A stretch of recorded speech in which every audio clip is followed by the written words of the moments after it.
WP the king died, but the healers managed to resuscitate him. Everyone celebrated his survival but you, because you know whatever is staring at you with the king's dead eyes isn't the man you grew up with. Earlier a party was thrown for King Darius, but during it, I was watchful the whole time. Everyone has laughed it off when I say something is strange about the king, but they don't know the bond I have with him. We're practically brothers by everything but blood. Of course I can notice things about him, things other people miss. As the party concludes, I stand in the corner, looking at the king from the corner of my eye. I make my move as everyone, including him, begins to disperse. I glance around to ensure nobody is around, and when I am certain, I follow him. He had said he has to tend to some matters in his office. Let's see how true that really is. As I follow the king through the corridor, he glances over his shoulder suddenly, and I duck behind a table just in the nick of time. Satisfied, he looks forward and heads to his office. As he enters and closes the door behind him, I press my ear against the door, holding my breath as I try to listen in. There is only silence at first, but then I hear it. "You'll never be free," he trails off, but his last words send a shiver down my spine. "Brother asterisk.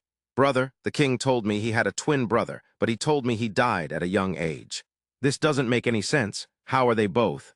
Suddenly my heart skips a beat as the office door swings open. A shadowy figure beckons me inside.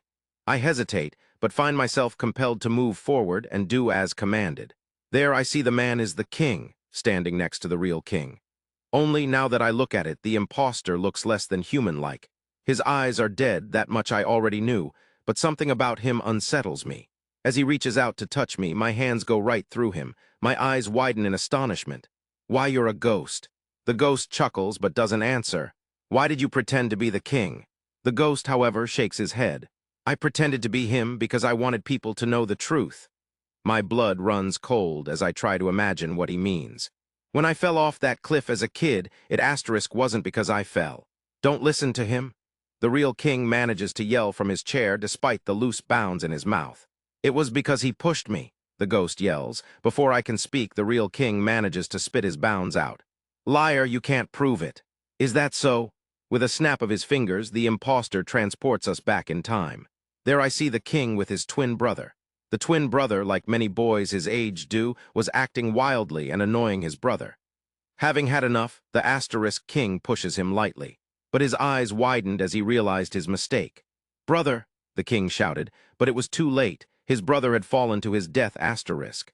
"I swear it was an accident. I never meant to." The king trails off as his ghost brother silences him. The ghost looks at me expectantly, pointing to his brother. "I cannot kill him myself, being a ghost. It's against our rules. Trapping him, however, was easy for me to do." The ghost smirks. "But know that you know the truth. Don't you hate him? Don't you want to get revenge for me?" He moves a gun towards me before I can speak further. "Pull the trigger. Do it. Do it. Make him suffer like he made me suffer." I pause for a long moment, holding the gun in my hands, grabbing an object from my pocket discreetly in the other. I weigh both objects in my hand and point the gun at the king. Then I shoot.